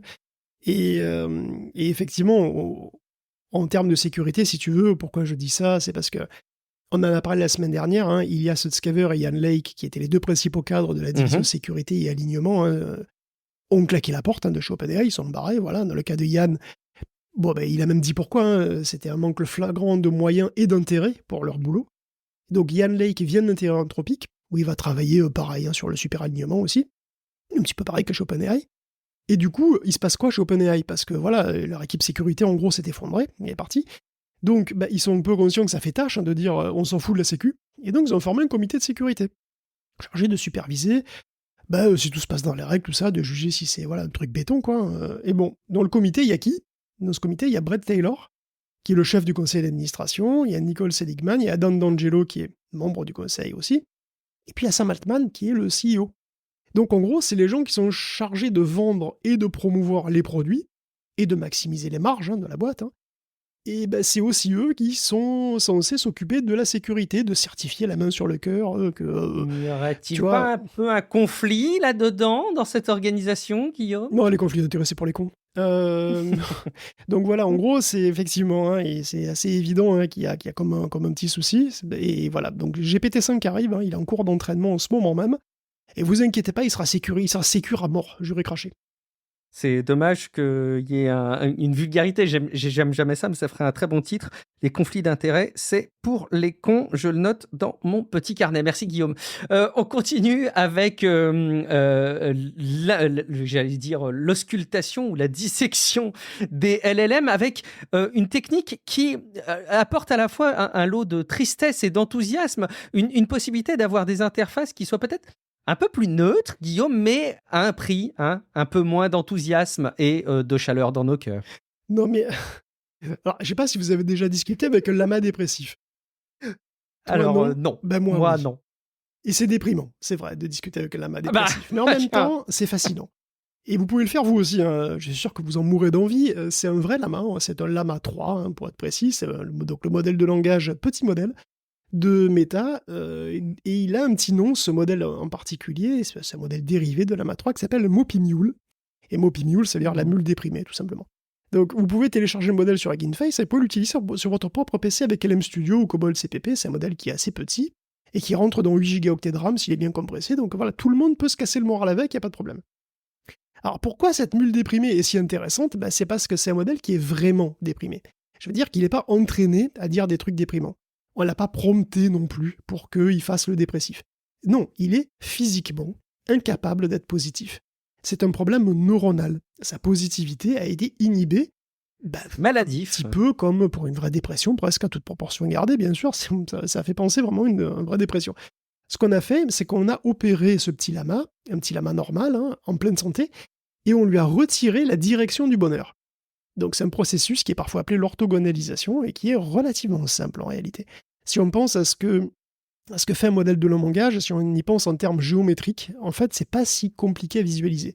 Je l'ai dit plein de fois, mais un modèle de langage, c'est une succession de couches de neurones, hein, où les listes de nombres qui encodent les mots passent successivement à travers les couches, comme ça, chaque couche la digère un petit peu, donc le truc est digéré progressivement, hein, couche par couche, jusqu'à ce qu'on sorte, en fait, jusqu'à la dernière couche, et à la dernière couche, on a la sortie qui va donner le résultat final. À chaque étape, pour chaque mot, on a donc des résultats qu'on appelle résiduels, pas finis, quoi, en cours de calcul. Et ces résultats, c'est des gros vecteurs. Des gros vecteurs, essentiellement, qu'est-ce que c'est? Voilà, un vecteur, essentiellement, c'est une direction, on peut le voir comme une direction dans un espace, comme des flèches. Une direction comme une flèche, mais en très grande dimension. Mais même que ce soit en très grande dimension ou pas, ça ne change pas le fait que ce soit une direction. Ces directions, c'est des directions qui sont propres au modèle. Elles ne veulent pas forcément dire quelque chose. C'est des trucs qui sont calculés par le modèle et qui sont efficaces pour lui. Pour faire son boulot, c'est tout. Mais parfois, si on se débrouille bien, il peut y avoir des choses qui sont interprétables. Donc si on fait tourner le modèle sur des mots joyeux positifs, des mots joyeux, voilà, si on récupère les directions que ça donne, et qu'on fait pareil avec les mots tristes, négatifs, on va pouvoir faire la moyenne de ça, et ça va donner une direction, la direction dans laquelle on se balade pour passer du bonheur au malheur. Évidemment, c'est très schématique, mais c'est un petit peu comme ça que ça fonctionne. Et selon où on va dans cette direction dans cette espèce d'espace multidimensionnel, selon si on va vers le haut ou vers le bas, pour fixer les idées, hein, ça va refléter des contextes joyeux ou tristes dans l'expression du modèle. Et ça marche vraiment. Une fois qu'on a isolé la direction du bonheur, c'est simple, il suffit d'empêcher le modèle de la suivre. Et ça, on peut le faire simplement en changeant les poids pour interdire cette direction. Le résultat, c'est Mopimule, c'est le lama dépressif. Alors c'est marrant, mais pourquoi je semble si excité avec ce machin? Parce que j'ai l'air très excité par un truc qui a l'air complètement débile. Parce que cette technique, elle peut être utilisée pour autre chose que pour rendre les lamas psychotiques. Elle a été utilisée pour empêcher les modèles de refuser de répondre, par exemple. Pour faire sauter les garde-fous, pour faire sauter les sécurités. Parce que si, au lieu de trouver la direction du bonheur, vous cherchez celle du refus, vous pouvez l'annuler aussi. Et parce que, en fait, oui, il en existe une. Avec exactement la même méthodologie, hein, c'est-à-dire vous faites des moyennes sur des prompts où le modèle refuse ou accepte de faire des trucs, on peut rendre un modèle incapable de rien refuser. Pas même de vous dire comment faire de la méthamphétamine, des bombes sales ou rédiger des lettres d'insultes racistes, homophobes et antisémites simultanément. Alors, il existe déjà des modèles Phi-Lama qui sont obliterated, selon l'expression consacrée, hein, obliterated pour ablated et obliterated, mais on peut dire aussi orthogonalisé. C'est des modèles qui ont donc été opérés comme ça et qui ne refusent rien. Qui ne peuvent pas refuser, en fait. Ils sont matériellement incapables de refuser quoi que ce soit. Et ce qu'il faut bien voir, c'est que c'est très facile à faire. Hein. C'est-à-dire qu'il y a une énorme économie de moyens, déconcertante même, hein, pour faire ce genre de truc. Et ça, c'est important parce que finalement, c'est quand même un enjeu d'image important pour les boîtes qui publient des modèles de langage de certifier que ces trucs, voilà, que les modèles conversationnels qui sortent sont bien encadrés, qui ne racontent pas d'horreur ou de trucs illégaux. Meta a pris beaucoup de soin avec Lama 3 hein, pour lui mettre des garde-fous assez solides avant de le libérer. Avant qu'il aille paître comme ça dans les montagnes. En pratique, les modèles conversationnels peuvent, disons, être plus ou moins jailbreakés avec des prompts malins ou ce genre de trucs. Mais si vous avez un modèle fondationnel, vous pouvez aussi en faire un modèle conversationnel qui refuse pas, qui soit non censuré. C'est fait assez souvent. Mais l'orthogonalisation, c'est mieux. Pourquoi ? Parce qu'en fait, donc fine-tuner un modèle fondationnel, c'est cher. Ça demande de faire une phase de fine-tuning qui demande beaucoup de moyens et de temps, qui demande des clusters de GPU en ligne, voilà, et puis il faut avoir un dataset peu conséquent, etc.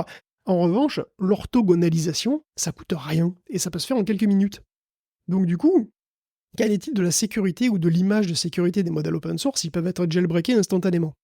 Ben, faudra voir. Faudra voir aussi à quel point ça peut rendre les modèles moins utiles et plus bêtes, parce qu'effectivement, faut faire quand même gaffe avec les lobotomies, et même les lobotomies légères, des fois ça peut avoir des conséquences inattendues. Mais bon, plus largement, c'est une technique qui est fascinante parce qu'elle rejoint un petit peu les travaux d'Anthropic sur l'interprétabilité des LLM, qui est pourtant issue complètement de la communauté open source. Et c'est vrai que c'est plus simple, peut-être un petit peu plus brut de décoffrage, mais l'idée est la même, c'est-à-dire qu'on cherche des caractéristiques interprétables dans les modèles de langage, on arrive à en trouver, on arrive à les manipuler, et donc directement, sans entraînement, on peut manipuler le comportement, les réponses d'un système. Et on peut sans doute imaginer plein d'usages potentiels de cette technique, et donc on va sans doute avoir plein d'IA avec des traits particuliers, voilà, qui pourraient être même très marrants. Excellent. Au passage, évidemment, l'image en couverture de cet épisode sélectionné par Guillaume Poggiaspala est directement issue de Moppy Mule. Et évidemment, c'est une référence, je pense que vous l'avez, la référence à Bourriquet dans Whitney. Je pense que c'était évident. Et puis, on termine avec un petit sujet qui va évidemment probablement être encore plus remis sur le devant de la scène à l'occasion de la WWDC. Un accord et un partenariat, un contrat qui semblerait, et c'est pas confirmé, mais c'est des rumeurs qui tendent à le penser, entre OpenAI et Apple, évidemment pour propulser Siri vers des sphères plus modernes que ce qu'il n'est actuellement. Et malheureusement, il y a une entreprise qui voit ça d'un mauvais œil. Alors, c'est pas en premier lieu Google, même si j'imagine qu'ils auraient préféré rafler le chèque qu'OpenAI si jamais tout cela est confirmé, mais c'est Microsoft, Guillaume.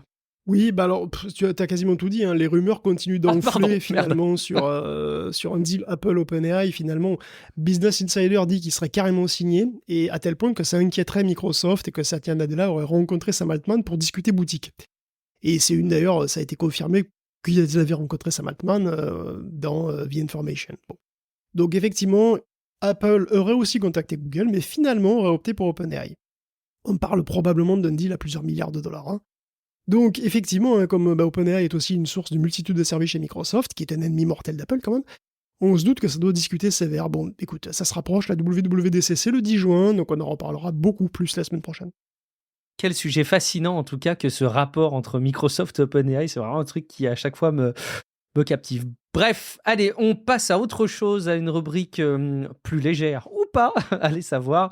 C'est la rubrique jeux vidéo, Guillaume. Et on commence avec une exclue Qualcomm qui n'est pas une exclue Qualcomm. La semaine dernière, on avait évoqué l'exclusivité, au moins temporaire, des fonctions de super résolution avec les puces Qualcomm des copilotes PC. Et cette semaine, Qualcomm lui-même a bien dit qu'il avait rien à voir là-dedans. C'est une fonction Windows, il se trouve que pour l'instant, c'est les seuls à être à la hauteur, bien sûr, n'est-ce pas ? Mais voilà, Windows le présente pour le moment comme une exclue Snapdragon, mais à terme, ce ne sera pas le cas. On s'y attendait un peu, mais bon, c'est confirmé. Il suffira qu'un autre constructeur, finalement, ponde une puce avec un NPU suffisamment puissant, et puis ça ira. Ou que Microsoft se décide à ne plus requérir de NPU, parce que voilà, un dev qui se fait appeler Albacore sur X, et c'est de bon ton, a réussi à forcer Recall à fonctionner sur un Snapdragon sans NPU. Donc, sur le principe... Désolé. Je t'écoute. D'accord, ça va. Donc, sur le principe... Non, le ton Albacore, en fait, ce qui est assez marrant, c'est qu'il a été extrêmement progressif dans mon esprit et je l'ai eu qu'en cours de route. J'ai senti qu'il y avait quelque chose, je cherchais, et quand je l'ai eu, j'ai eu une espèce d'épiphanie. Mais vas-y, je voudrais pas te couper. Désolé. Donc, oui, non, alors, c'est vrai que, donc, voilà, ça, apparemment, j'ai vu passer des articles qui montraient que ça avait l'air d'être une surprise qu'on arrive à faire fonctionner Recall, donc la fonction, par ailleurs, très controversée, de Windows 11 sans NPU, c'est-à-dire en gros sans ces fameux superprocesseurs, voilà, avec les puces neurales, etc. Et en fait, sur le principe, il n'y a rien d'étonnant à ça, en réalité. Un NPU, ça n'a rien de spécial. Les calculs qui sont faits par le NPU, ça peut être fait par n'importe quoi, le CPU, le GPU, par un boulier, par n'importe quoi. Le seul truc, c'est que les NPU ont une meilleure efficacité énergétique pour le faire. Ils sont optimisés pour faire ça, et puis c'est tout. Si on le voit très schématiquement, puisqu'on y est là, un CPU peut absolument tout calculer. N'importe quel CPU peut exécuter n'importe quel programme, c'est même sa force et c'est aussi sa faiblesse. La faiblesse d'un CPU, c'est qu'il ne sait pas quel type de calcul on va lui demander. Et donc, il doit être le meilleur possible pour tout. Offrir toutes les options, tout le confort, voilà, mais bon, tout le confort, toutes les options, c'est cher, et donc, parfois, c'est pas forcément optimal en termes de prix, quoi. La force des GPU et des NPU, c'est qu'elles savent quel calcul on va leur demander. Les GPU, par exemple, elles savent à quoi vont ressembler les calculs graphiques. Elles savent très bien. Et donc, elles sont designées pour ça. Les calculs graphiques, c'est quoi? On exécute des petits programmes assez courts, qui se parlent pas entre eux, qui sont totalement indépendants et qui sont envoyés de manière massivement parallèle comme ça. Et puis, ces petits programmes, ils utilisent principalement des petits vecteurs, genre 4 composantes, et ils utilisent des petites matrices, genre 4 par 4 aussi. Et puis, on aime bien gérer des textures, des filtrages, etc. Et donc, tout ça, elles le savent, les GPU. Donc, elles sont optimisées pour. Dans le principe, les GPU, d'ailleurs, peuvent aussi tout calculer. Mais bon, elles sont quand même optimisées pour faire ce genre de truc. Et les NPU aussi, ils savent très bien quel calcul on va leur demander. C'est pas les mêmes. Elles vont pas exécuter des programmes. Même pas des petits programmes comme les GPU, c'est pas ça qu'on va leur demander. On va leur demander de faire des produits de très très très grosses matrices avec des très très très gros vecteurs. Et le tout avec une précision assez faible parce que la précision s'en fout un peu. Donc on fait énormément de calculs méga simples avec une précision très limitée. Et ça va être ça leur job. Donc c'est quand même assez distinct, quoi. Donc c'est quand même 3 profils très différents. Et c'est ça leur raison d'être. Cela dit, bien sûr, en réalité, les lignes sont un peu plus floues parce que les GPU aussi ont des unités de calcul matricielles maintenant, hein, depuis les RTX, même dans le grand public. Mais bon, et puis entre autres, d'ailleurs, certains CPU aussi ont des unités de calcul matricielles. Il y a des Xeon qui sont équipés en AMX, par exemple. Mais vous voyez l'idée. L'idée, c'est qu'il y a des profils d'utilisation différents et donc des optimisations différentes sur les puces. On continue, Guillaume, avec la saison qui est dédiée au Computex. À croire que tu aurais pu en faire un supplément à part entière du Computex mais on cette fera année probablement, encore, non? on en fera probablement un moment, bien sûr. Au passage, c'est vrai que là, c'est le tout début du Computex 2024. Donc, les constructeurs présentent leurs nouvelles puces toutes neuves. On en reparlera, je pense, plus longuement. Hein. En attendant, quelques petites premières infos, puisqu'on parle des puces avec des NPU. AMD a présenté ses prochains Ryzen AI, évidemment, avec encore un changement de nomenclature, j'en peux plus. On a eu droit donc au Ryzen AI 9 HX 370, waouh. C'est une puce à 12 cœurs, Zen 5, 16 unités RDNA 3.5 et un NPU XDNA 2 qui aligne 50 teraops. Et oui, du coup, c'est suffisant pour les copilotes PC. Évidemment, c'est un petit peu ce à quoi on s'attendait. C'est même un petit peu plus que le Snapdragon. Et tout ça en pression 8 bits, hein, comme tout le monde. Donc Intel annonce aussi de son côté un processeur Lunar Lake avec des fonctionnalités, nouvelle génération de GPU, et évidemment un NPU aussi qui se situe entre celui d'AMD et de Qualcomm, donc aussi suffisant bien entendu pour les exigences de Microsoft. Lunar Lake, il est techniquement un peu plus simple d'ailleurs que Meteor Lake, qui était une véritable salade de puces, hein, avec 4 chipsets dont un gravé par un concurrent, c'est un bordel. Ici on revient à du plus simple avec 2 morceaux, donc le calcul d'un côté et puis tout le reste du bordel de l'autre, quoi. Mais il y a aussi un autre gros morceau qui moi, me plaît pas trop, mais parce qu'il faut quand même noter que Lunar Lake, en fait, prend le chemin d'Apple, puisqu'il y a une RAM qui va être intégrée au package, avec les avantages et les inconvénients qu'on connaît. Hein. Moi, je suis pas trop fan de cette tendance, parce que je rappelle que ça ne permet aucune évolutivité au niveau de la taille mémoire, donc pour moi, c'est une ligne rouge dans un ordinateur, mais bon. Et du côté de Nvidia, on a aussi annoncé des trucs, évidemment. Alors, on a annoncé des PC gamer copilotes, des RTX AI PC qui sont des PC avec des cartes RTX, du coup, de génération 4000, mais donc qui sont elles-mêmes optimisées pour le deep learning d'ailleurs, mais aussi des NPU apparemment intégrés au processeur. Donc en fait, globalement, on a 2 niveaux d'accélération vraisemblablement sur ces RTX AI PC. On a le standard, donc le NPU qui va faire tourner le copilote de Windows là, et puis si tu veux plus gros, il y aura RTX. Et avec RTX, tu pourras exécuter les NIMS, probablement, qu'ils ont présenté là chez Nvidia, des modèles de langage, des trucs, etc. Bon, petits trucs plus costauds, plus rapides, quoi. On va dire que c'est 2 profils d'utilisation différents. D'ailleurs, Nvidia a montré brièvement son projet G-Assist, qui rejoint un peu dans l'esprit la démo du copilote qui t'aide dans Minecraft, quoi. Hein.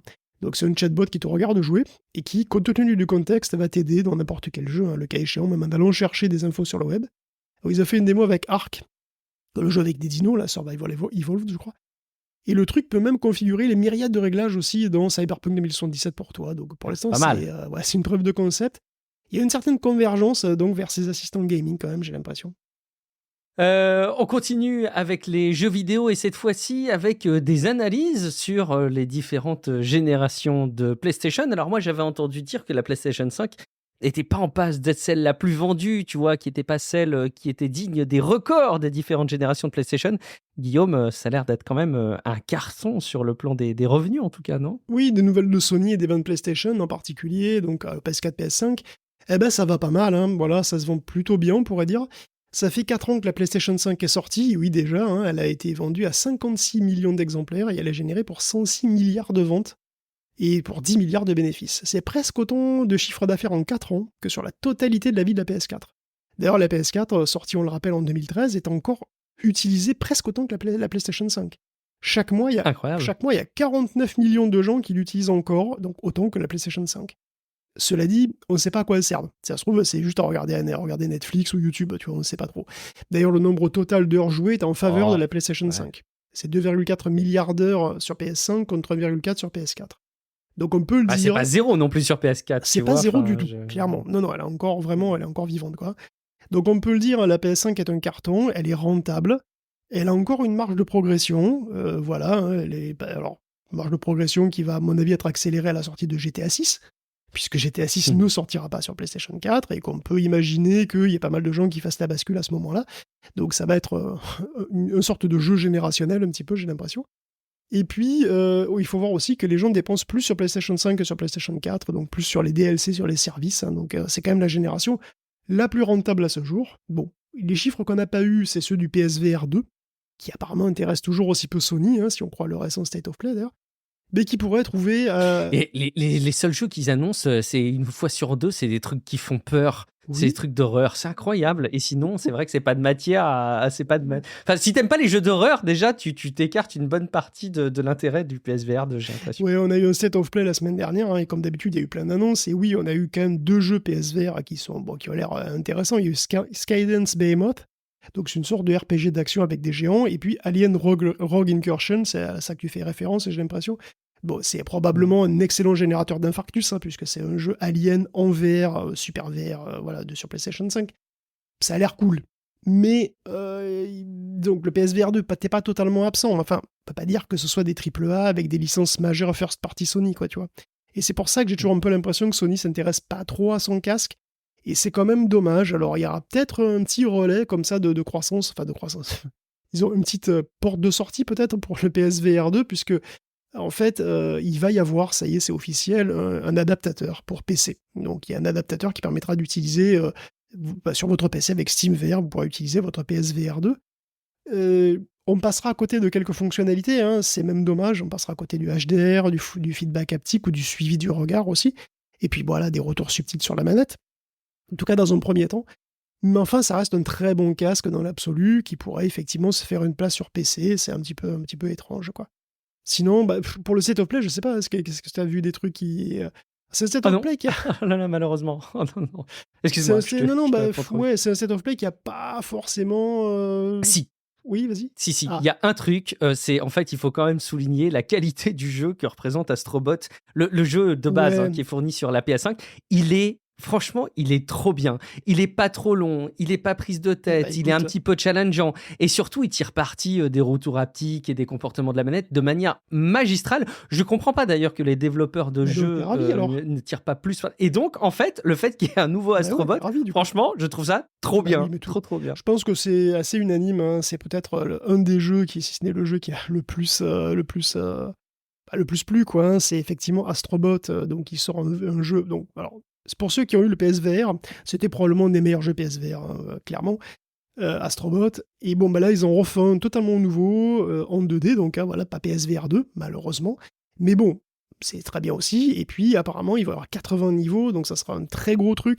C'est super mignon, c'est bourré de références rigolotes à l'univers PlayStation. Enfin, ça a l'air vraiment un jeu feel good, vraiment très, très, très, très cool. Et c'est vrai que c'était probablement un des temps forts un temps fort du State of Play, parce que clairement, ils ont passé énormément de temps sur un jeu qui s'appelle Concorde, qui est un jeu qui a pas... Enfin, je veux dire, c'est une sorte d'Overwatch, cross les Gardiens de la Galaxie, qui a l'air pas foufou, quoi, honnêtement. Et puis, ils ont aussi passé pas mal de temps sur un autre truc qui ressemble beaucoup, c'est Marvel Rivals, qui est un peu la même chose, mais avec Marvel et en troisième personne, quoi. Et bon, c'est des gros paris probablement pour Sony, mais honnêtement, moi, ça me parle absolument pas. Et puis, Non. par rapport au reste, si tu veux, ils ont vraiment passé voilà, assez disproportionné dessus. Donc c'est vrai que, bon, pourtant, il y a eu des trucs sympas. Il y a eu Ballad of Antara, qui a l'air de très très très beau RPG, même s'il a l'air un petit peu trop soul pour moi. Il y a eu, voilà, le Silent Hill 2, le nouveau Monster Hunter Wild, avec des créatures à poils longs et beaucoup de bave, donc ça a l'air marrant. Mais bon, voilà, c'était correct, voilà, c'était pas foufou, quoi. En fait, tu sais, quelque part maintenant, on en est à une époque, je trouve, où le fait que t'aies pas trop de jeux qui te donnent trop envie, quelque part, c'est rassurant qu'on soit un peu, tu vois, dans une approche un peu slow, parce qu'on a tous tellement de jeux à terminer. Regarde, je viens de me lancer dans Baldur's Gate 3. Alors forcément, j'ai déjà un petit peu plus de 8 heures de jeu dessus. C'est extraordinaire, c'est génial. Je suis un tout petit peu déçu, j'ai quelques petites frustrations parce que ça reste un jeu où il faut enregistrer en permanence si tu veux pas niquer ta partie parce que tu as choisi la mauvaise ligne de dialogue. Donc voilà, cet aspect-là, il est inhérent à Baldur's Gate et ça n'a pas changé. Et je dis pas que c'est une catastrophe, je dis juste que de mon côté, à titre perso, c'est une petite frustration. Mais quand tu as ça et tu as, Guillaume, l'extension d'Elden Ring qui arrive là dans quelques jours, il y a tellement de jeux, et là je parle de mastodonte, mais il y en a tellement des tonnes de jeux extraordinaires que le fait qu'il n'y en ait pas trop d'annoncés dans les mois et les années à venir, c'est presque rassurant. Au passage, je reboucle très rapidement sur un événement. Alors, il y a Patrick Béja qui en a longuement parlé dans le dernier rendez-vous jeu, c'est l'AG French Direct, où il y avait pas mal de jeux francophones, parce que la plupart étaient français, mais il y en avait aussi des Québécois. Donc, l'AG French Direct, c'est un événement de mise en avant de jeux qui, du coup, francophone par Actu Gaming, le site. Et il y a plein de jeux vachement chouettes qui sont des jeux qui, en plus, semblent pouvoir se terminer parfois en quelques heures. Tu vois, il y a même la promesse d'avoir un Zelda, un hommage à Zelda qui se termine en 2 heures, 2 heures et demie, je crois. Donc, moi, je trouve ça rassurant qu'on soit à une époque où il n'y ait pas des gros trucs qui vont te prendre des dizaines d'heures par centaines et qu'il y ait des petits jeux comme ça qu'on peut prendre le temps d'explorer. T'es sur quoi, toi, dans ton back catalogue, dans tes jeux, dans ton rétro gaming ou dans tes jeux du moment? Tu joues à quoi, Guillaume? Justement, je joue beaucoup trop peu avec mon frère à Baldur's Gate, qu'on devrait... Baldur's Gate 3, Le où on 3? n'arrive pas à avancer, Ah ouais, ok. mais oui, on n'arrive pas à avancer. C'est vrai? Mais c'est ma faute aussi, parce que je suis pas forcément super dispo souvent, et bon, voilà. Et on veut le faire à deux, et donc du coup, ça avance pas très vite. Mais Ok. oui, Baldur's Gate 3 aussi. Ah, bon, très bien. C'est remarquable, hein, c'est vraiment Donjons et Dragons de manière assez incroyable. Un dernier mot pour dire que oui, il y a des jeux maintenant sur YouTube qui arrivent. Alors c'est pas encore de nature à concurrencer de par l'expérience utilisateur ou de par le catalogue Netflix, mais il y a plusieurs dizaines de jeux qui sont alors pas encore dispo en France, mais qui sont dispo dans le navigateur. Ça va arriver, hein, je pense assez vite partout. Il est même pas nécessaire d'avoir YouTube Premium. Alors c'est pas des enfin en fait c'est des jeux mobiles, hein, on va pas se mentir, c'est pas des expériences de jeux vidéo qui vont plus loin que le jeu mobile, ce qui peut déjà être pas mal. On retrouve des jeux d'échecs, on retrouve un Cut d'Europe, on retrouve des Angry Birds, on retrouve d'autres jeux et c'est juste sympa de voir ça et de mesurer qu'alors que Stadia a fermé ses portes, Google nous repropose des expériences de jeux via YouTube. Est-ce que tu mettrais un billet, toi, dans la pérennité de ce service-là? Déjà, le fait que ce soit un service de Google, ça enlève pas mal de probabilités qu'il soit durable, mais est-ce que cette proposition d'expérience de jeu en ligne sur navigateur par YouTube, tu y crois, toi, Guillaume? Ça va durer? Honnêtement, je sais pas trop si c'est le lieu de foutre des jeux, quoi. Je trouve ça un peu étrange, mais Ah oui. bon, je sais pas. Ça va pas concurrencer le temps que tu n'as pas de dispo que tu as de dispo pour Baldur's Gate 3, du coup? Pas Non, trop. pas. Bon, tant mieux.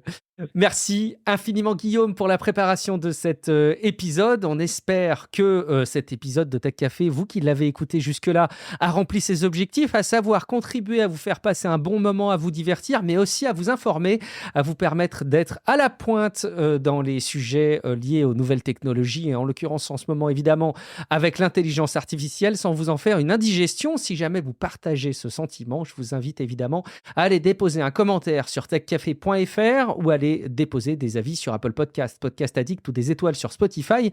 Évidemment, plus que jamais, je vous invite à venir discuter entre vous et avec nous sur le serveur Discord. L'adresse, c'est super simple, techcafé.fr/Discord, ou même si vous êtes là sur votre mobile en train d'écouter cet épisode de podcast, vous pouvez aller dans les notes de l'épisode dans votre app. Et puis, en en-tête, à côté du lien Patreon, il y a un lien vers le serveur Discord. Donc, aucune raison de ne pas se retrouver pour échanger ensemble. Et puis, cerise sur le gâteau, on peut se retrouver aussi à titre individuel. Par exemple, toi, Guillaume, où est-ce qu'on peut te retrouver ? Et moi, je vais continuer la psychanalyse de ma mule dépressive. Hein. Je suis sûr que je peux la soigner. Je suis sûr que je peux lui redonner le goût à la vie. Attention, parce que parfois, c'est un peu contagieux. Donc, je voudrais pas que tu arrives, tu vois, dans un futur épisode en disant « J'ai trop été en interface avec la mule dépressive. Je suis triste. » Je compte sur toi. Je suis Guillaume Vendée, vous me retrouvez sur guillaumevendée.fr et sur les réseaux sociaux, de moins en moins sur Twitter. Hein, c'est devenu terriblement insupportable et pas très utile. Donc voilà, il y a d'autres réseaux sociaux où vous pouvez me retrouver. Merci beaucoup pour votre fidélité. On se dit rendez-vous dans quelques jours pour un prochain épisode de Tech Café. Ciao à toutes et à tous. Ciao à tous.